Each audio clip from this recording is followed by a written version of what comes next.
sweet their blood and sticky. Albert Teichner. Published, 1961. Categories: fiction, science fiction, short stories. Also available on our channel. Teichner, Cerebrum, 1963. The Junk Makers, 1961. Man-Made, 1960. Copyright. Please read the legal notice included in this ebook and/or check the copyright status in your country. The machine had stood there a long time. It was several hundred feet long and could run on a thimbleful of earth or water. Complete in itself, the machine drew material from the surrounding landscape, transmuting matter to its special purposes. It needed sugar, salt, water and many other things but never failed to have them. It was still working. And at the delivery end, where the packaging devices had been broken down, it turned out a steady turgid stream on the ground of pink-striped, twisting taffy. Once the whole vast desert area had been filled with such devices,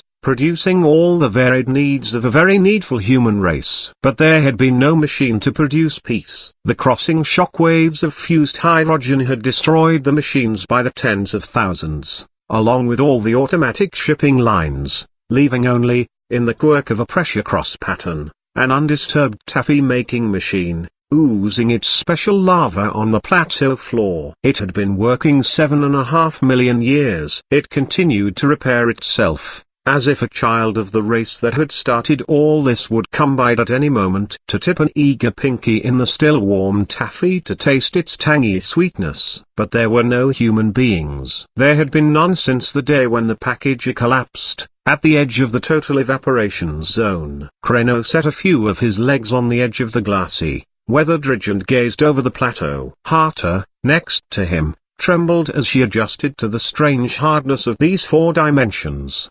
"Being is a thin thing here," she said. "Thin, yes," Creno smiled. "An almost dead world. But there is a mystery in that almost to make the journey worth the coming." "What mystery?" But Creno was of the wisest on the home planet and her sense feelers scanned once more to find what he must mean. "I do feel it. Everything dead but that one great metal thing moving, and a 4-dimensional stream coming out in the vibrations of this world." "I have been watching it," said Creno. "What kind of life can that be?" "You are a sharp sensor, Harta. Focus to it." She strained and then relaxed, speaking. "The circuits are closed into themselves. It learns nothing from outside itself except to move and extend its metal feelers for food. Soil is its food. Soil is its energy. Soil is its being." "Can it be alive?" "It is alive." All his legs rested now in a row along the ridge. He too was relaxed as one mystery disappeared. "I feel your feelings, but the thing is not alive. It is a machine." "I do not understand." "A machine in the middle of a dead world?" "Whether we understand why or not, that is what it is, a machine." Harta throbbed with excitement. How could Creno be wrong? He knew everything as soon as the facts were in his mind. Yet here now were living things crawling toward the machine, just like the excrescence at one end but in no way a part of it. The feeling of willed effort as they crawled slowly toward it, white and pink striped, reaching grasping feelers into the turgid product, taking it in, then rising on easing legs as the food spread within them. "There are living creatures here," Creno pondered. "I feel your messages." 20, 30 a horde is crawling from that mountain toward it. 4391, said Harta. She concentrated. "There are 3005 more in the mountain caves, waiting to come out as the others return." They came in groups of about 100, pulling themselves slowly toward the edges of the great sticky lake that lay within the vaster area where the pink matter dried and crumbled into the strong breeze. Some were smaller than others, offspring who were nudged along by their elders. But these small creatures were the ones who scampered most of all after they had fed. Joyously they danced back toward the mountain. A few of medium height went back in pairs, firm taffy fingers intertwined in each other. "They mate," said Creno. "It is their custom." "How tiring they are," said Harta. "I have lost interest. We have seen 31 worlds with such customs and these creatures are too simple to be interesting. Let us go home or try some other system." "Not yet," Creno insisted. We passed through the ocean and surveyed the lands of this tiny planet. Nowhere else has there been the tiniest unit of life. Why at this one spot should something exist? But we have several parallel situations, Harter protested. There were colonies landed in one spot by the civilization of another planet. They landed here with their feeder machine. And that is the explanation. Your mind does not function well in a four-dimension continuum, Harter. You will need more training. But these cases are rare, and, Crenoa, I know they are rare, my child. But still they exist. You will have to learn eventually, a little at a time. Now then. It is a rule of such limited dimensional realms that the movement of matter and events from place to place is highly difficult. Certain compacting procedures must be observed. To transport a machine this size across their space would have required enormous effort and an intelligence they do not yet have. More than that, it would have been unnecessary. A smaller device would have supplied them with food. I am forced to conclude that as somehow we are approaching this problem backwards. Backwards? You mean they made the machine here after they came? He did not reply to that. We must concentrate together on thinking ourselves into their functioning in their manifold. Harter followed his suggestion. And soon their thoughts were moving among and within the striped creatures. The insides of their bodies consisted of fundamentally the same taffy substance, but it had been modified by various organic structures. All, though, were built of the same fundamental units, elongated, thin cells which readily aligned themselves in semi-crystalline patterns. Enough, Creno said. Back to the hill. Their rows of thin limbs rested on the ridge crest once more. We have seen such cell crystals before, she sighed. The inefficiencies in such a poverty of dimensions.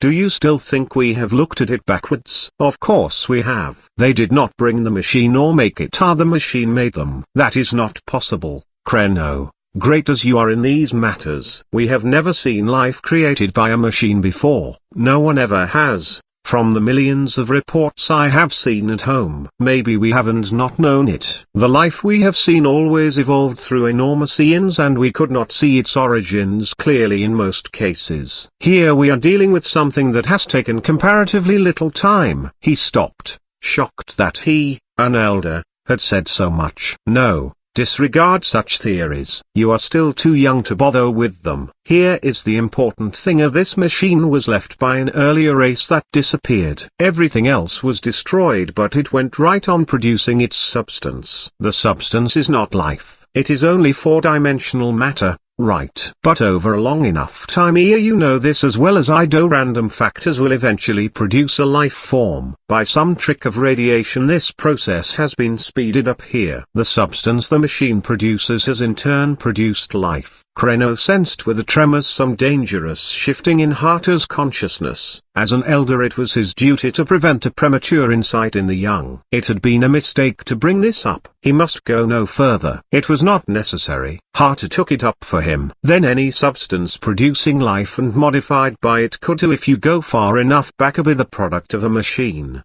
But it would have taken so long to produce life that the original matter, that bore the direct imprint of the machine, would have disappeared. An error, said Creno desperately. There is just this case. By the time these creatures have arrived at self-knowledge the machine will be gone. They will not know it ever existed, and that is all it means. There is just this one case. Now we must leave this unimportant example of minor dimensions.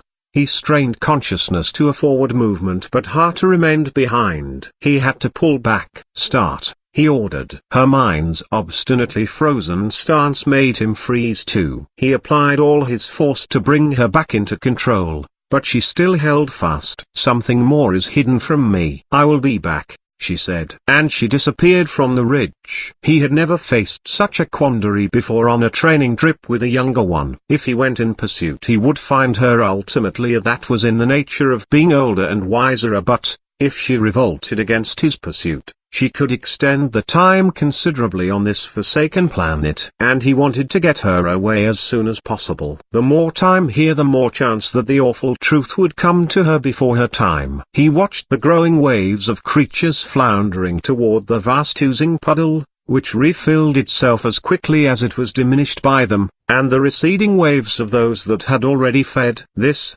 he could see, was an endless process. The whole life of the species moved in continuous systole diastole around the machine. Soon he would have to go in search of her. But then she was back at his side, her being for this world once more solidified. She concentrated for a moment on the pink-striped waves of rippling inward and outward around the great sustaining pool, then communicated with him. "We can leave now. There is nothing more to see." Something in her mind remained closed to his, as the mind of younger never should be to older. But at least he could see with relief that the worst had not happened. The deeper knowledge had not arrived to her too early when it could only hurt. All he found turned to him as they receded from this thin manifold universe, then moved up the dimension ladder to their home level. There was a surface of happiness. Suddenly, though, as they prepared for flight in that hyperspace, all her joy was gone. "I saw it," she said. "In my free and unrestricted spirit I moved deep into the substance of that world, below all the total ruin, far below. And there was a monstrous machine, near the molten core, almost infinitely older than the feeding one far above it. And it, too, had been left in a stratum where all else was destroyed. I could see it had once produced the ooze from which came the life, from which in turn come the beings by whom the machine above it was made. Maybe they, too, thought they were free and unrestricted." He sighed for the bitter cost of knowledge. This one would no longer go forth in the joy of mere exploration, and he would no longer live vicariously in the happiness of another being's innocence. Now Harter, too, would be seeking the answer to the question of original creation, the answer that he had not found in his journeys across a myriad worlds and dimensions, a broken bar that no one had ever found. The end. Thank you for listening. Free Audiobooks channel. If you like the audiobook, please do not forget to click like and subscribe buttons.